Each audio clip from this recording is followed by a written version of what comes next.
Okay, today this is lesson 5.2b, that's the second half. Today we're going to be dividing polynomials using synthetic division. Very easy process. Alright, yesterday we divided these things out using long division. Today we'll use synthetic division, and it's fairly simple. All you want to do is take the coefficients in front of each term and write them down. In front of x to the third, I've got 1. That's a -4. That's 6, and that's -4.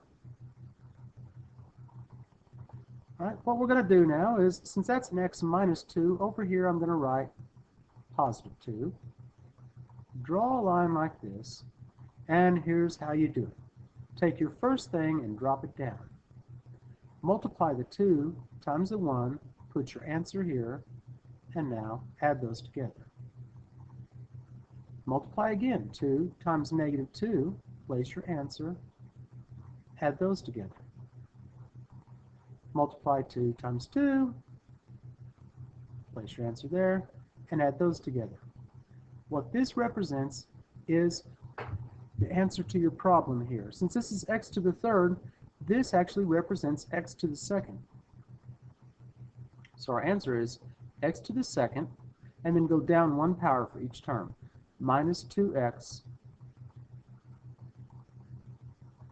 plus 2. And this would be the remainder. There is no remainder, so we're finished with that problem.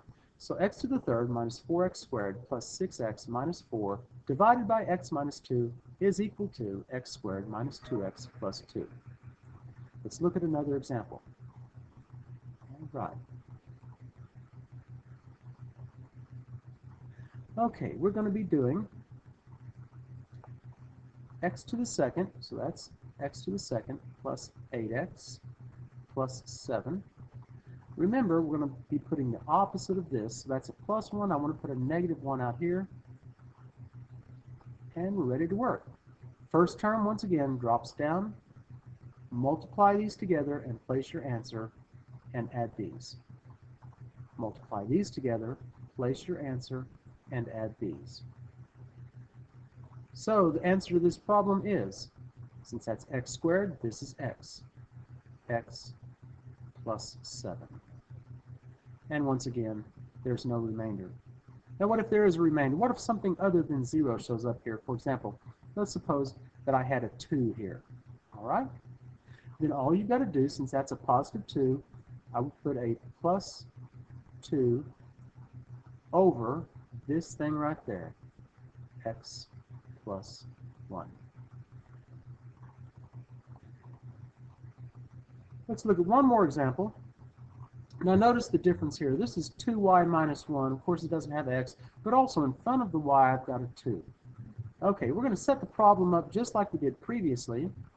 4y to the third, so I place a 4, minus 6y squared, so minus 6, plus 4y, minus 1.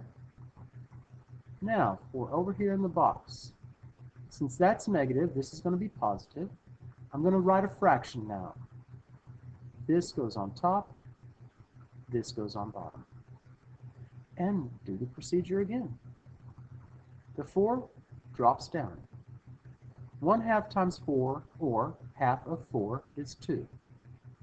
Add these together. 1/2 times -4, or half of -4, is -2. Add together. Half of 2 is 1. Add together.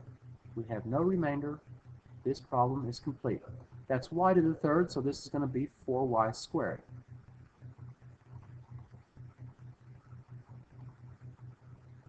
Minus 4y